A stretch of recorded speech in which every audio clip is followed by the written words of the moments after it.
Hello everyone! Normal chicken খেয়ে খেয়ে bore হয়ে গেছো? চাইছো কিছু নতুন ট্রাই করতে? তার জন্য আমি আজকে নিয়ে এসেছি মেথি চিকেনের রেসিপি, যেটা খেতে হবে খুবই দুর্দান্ত আর গন্ধ হবে একেবারেই অপূর্ব। মানে তোমার ঘরে হলে পাশের বাড়ি পর্যন্ত গন্ধ পাবে। কিভাবে চলো দেখে নিই। সবার প্রথমে দেখো আমি নিয়ে নিয়েছি টমেটো, আলু, পেঁয়াজ। সবগুলোকে আমি ভালো করে কেটে এগুলোকে ধুয়ে নিয়েছি। এবার দেখো পেঁয়াজগুলো বেরেস্তা করব বলে সেই অনুযায়ী মোটা করে কুচিয়েছি, আর কিছুটা পেঁয়াজ আমি একবারে বেটে নিয়েছি। এবার কড়াতে তেল গরম করে দিয়েছি, তেল গরম করে আমি পেঁয়াজগুলোকে ভেজে নিচ্ছি। এবার আমরা ফ্লেমটা কিন্তু লো রাখবো। বেরেস্তা বানানোর সময় ফ্লেমটা কিন্তু এরকম লো রাখতে হয়, আর এরকম কমপ্লিটলি ভালো করে নাড়াচাড়া করে নিতে হবে। দেখো কিছুক্ষণ পর দেখবে আমাদের এই পেঁয়াজগুলো গোল্ডেন কালার হয়ে গেছে। তারপর দেখবে কি সুন্দর ক্রিস্পি ক্রিস্পি হয়ে আসবে। ভালো করে খুন্তি দিয়ে দেখো নাড়াচাড়া করে নিয়েছি। সমস্ত দেখো পেঁয়াজগুলো একদম পুরো বেরেস্তা করা হয়ে গেছে, মানে কমপ্লিটলি কি সুন্দর ক্রিস্পিভাবে ভাজা হয়ে গেছে। তো আমি এবার একটা ছান্তা দিয়ে দেখো সমস্তটা তুলে নিচ্ছি। লেফট ওভার তেলের মধ্যে আমি দিয়ে দেবো আলুর টুকরোগুলোকে। আলুগুলোকে দেখো এরকম কাট লাগিয়ে নিয়েছি। এতে কি হবে, আলুগুলো খুব ভালো সেদ্ধ হবে, আলুর ভেতরে মশলাগুলো ভালোভাবে ঢুকবে।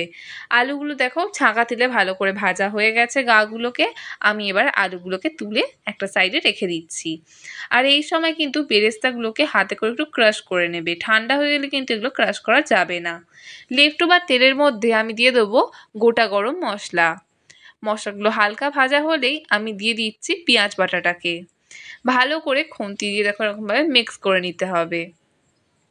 ফ্লেমটা এই সময় লো রাখবে, নয়তো ভীষণ পেঁয়াজ কিন্তু ছেটাবে তোমার গায়ে। এত এত ছিটিয়ে পড়ে না, অনেক সময় ফোসকাও পড়ে যায়। এবার আমরা দিয়ে দেবো আদা রসুন বাটা। সমস্তটাকে ভালো করে খুন্তি দিয়ে মিক্স করে নিচ্ছি। ভালো করে কিন্তু এগুলোকে কষিয়ে নিতে হবে। মশলাটা দেখো ভালো করে কষানো হয়ে গেলে এবার দিয়ে দেবো গোলমরিচ গুঁড়ো। এবার দিয়ে দিচ্ছি লঙ্কার গুঁড়ো, দিয়ে দেবো হলুদ গুঁড়ো, এবার দিয়ে দিচ্ছি ধনের গুঁড়ো, আর দিয়ে দিচ্ছি জিরে গুঁড়ো। সমস্ত মশলাটাকে ভালো করে খুন্তি দিয়ে মিক্স করে নিচ্ছি। ভালো করে দেখো মশলাটাকে আমরা কষিয়ে নেব, যতক্ষণ না মশলার কাঁচা গন্ধগুলো না চলে যায়। এছাড়াও আদা রসুনগুলোরও কাঁচা গন্ধ যাওয়া কিন্তু এখনও বাকি আছে। যাই হোক, মশলাগুলোকে আমি ভালো করে দেখো এরকমভাবে কষিয়ে নিচ্ছি। এবার দিয়ে দিচ্ছি অল্প একটুখানি নুন। আমি এখানে এখন অল্প করেই দিয়েছি, পরে স্বাদ বুঝে আর একটু দেবো। তোমরাও এরকম ট্রিকটা ফলো করতে পারো, আর যার একদম আন্দাজ পুরো পাক্কা সে কিন্তু এই সময় পুরো নুনটাই দিয়ে দিতে পারো। এবার দিয়ে দেবো স্বাদ মতন চিনি। ভালো করে সমস্তটা মিক্স করে নেবো, আর চিনিটাকে একদম গলিয়ে নেবো। ততক্ষণ কিন্তু এরকমভাবে কষিয়ে নিতে হবে। এবার চিনিটা গলে গেলে আমরা এখানে মাংসগুলোকে একে একে দিয়ে দেবো। মাংসর পিসগুলো কিন্তু একদম রেগুলার পিস নিয়েছি, মানে খুব বড়ও না খুব ছোটো না, মাঝারি সাইজের মাংসগুলো পিসগুলো আছে। এবার মশলাটাকে ভালো করে মাংসর সাথে দেখো এরকমভাবে মিশিয়ে নিতে হবে। আমি খুন্তি দিয়ে দেখো এরকমভাবে ভালোভাবে মিশিয়ে নিচ্ছি। এবার মাংসগুলোকে আমি ঢাকা বন্ধ করে এবার একটু সেদ্ধ হতে দেবো। দেখো ঢাকা খুলে দেখবে মাংসটা অলমোস্ট সেদ্ধ হয়ে গেছে। এবার আমি এখানে দিয়ে দিচ্ছি টমেটো কুচি, আর দিয়ে দেবো ভেজে রাখা আলুগুলোকে। সমস্তটাকে এর মধ্যে দিয়ে দিলাম, দিয়ে ভালো করে খুন্তি দিয়ে মিক্স করে নিতে হবে। সমস্তটা দেখো এরকমভাবে ভালোভাবে মিক্স করা হয়ে গেছে। এবার আমি আবার ঢাকাটা বন্ধ করে দেবো। ঢাকা বন্ধ করে আলু আর টমেটোগুলোকে সেদ্ধ হতে দেবো। এবার দেখো আমি তোমায় আগেই বলেছিলাম বেরেস্তাটা ভাজা হয়ে গেলে সঙ্গে সঙ্গে কিন্তু হাতে করে ক্রাশ করে নেবে, ঠান্ডা হয়ে গেলে কিন্তু বেরেস্তাকে ক্রাশ করা যাবে না। যাই হোক, আমি দেখো এরকমভাবে বেরেস্তাটা ক্রাশ করে নিয়েছি। এবার দেখো আমি ঢাকা খুলে দিয়েছি, আর আলু আর টমেটোটা একটু সেদ্ধ হয়ে গেছে। এবার আমি দিয়ে দিচ্ছি একটু টক দই। টক দইটাকে কিন্তু আমি ভালো করে ফেটিয়ে নিয়েছিলাম, ফেটিয়ে নিয়ে কিন্তু আমি এর মধ্যে দিয়েছি। আর ফ্লেমটা কিন্তু টক দই দেওয়ার সময় লো রাখতে হয়, নয়তো টক দই একবারে ফেটে যাবে। এবার টক দইটাকে ভালো করে খুন্তি দিয়ে আমি মিক্স করে নিচ্ছি। সত্যি যে কোনো খাবারই টক দই দিলে কিন্তু একটা অদ্ভুত সুন্দর ফ্লেভার আসে। যে কোনো সিম্পল খাবারকেই কত সুন্দর করে দেয় না। চলো এবার টক দইটাকে দেখো এরকম ভালোভাবে মিক্স করে নিতে হবে। আমার টক দইটা ভালোভাবে মিক্স করা হয়ে গেছে। আর আমি যেই জায়গাতে টক দইটা রেখেছিলাম সেই জায়গাটা একটু ধুয়ে জলটা আমি এর মধ্যে দিয়ে দিয়েছি।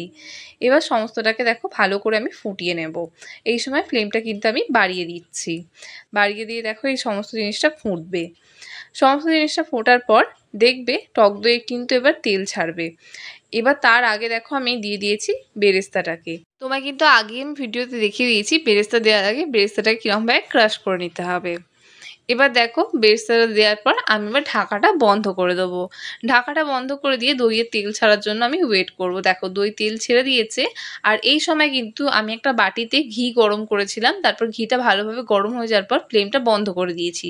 বন্ধ করে দিয়ে আমি এখন দিয়ে দিয়েছি অনেকটা পরিমাণেই মেথি আর দিয়েছি 1 চামচ লঙ্কার গুঁড়ো। সমস্তটাকে ভালো করে মিক্স করে কিন্তু আমি এর মধ্যে দিয়ে দিয়েছি। এই যে বাটি করে জিনিসটা ঢাললাম এটাই হলো সেইটা। এবার এই জিনিসটাই কিন্তু তোমার এই রান্নার মধ্যে একটা দারুণ ফ্লেভার এনে দেবে, যেটা আনবে মেথির ফ্লেভার। এবার আমরা উপর থেকে ছড়িয়ে দেবো একটু গরম মশলা। ঘি তো অলরেডি দেয়া আছে, আর কেউ যদি খুব বেশি ঘি পছন্দ করো তো তুমি আরও ঘি দিতেই পারো।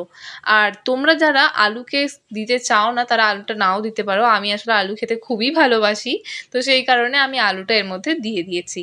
এবার গরম গরম সার্ভ করো রাইসের সাথে, কিংবা নান, পরোটা ইত্যাদি ইত্যাদি। তোমার যেটা পছন্দ তুমি সেটাকেই পিক করতে পারো। আমি তো বাবা রুটি লাভার, তাই আমি কিন্তু এর সাথে রুটিটাই পিক করেছি। বাই দ্য ওয়ে, তুমি এর সাথে কি খেতে পছন্দ করবে সেটা কিন্তু আমাকে কমেন্টে অবশ্যই জানিও।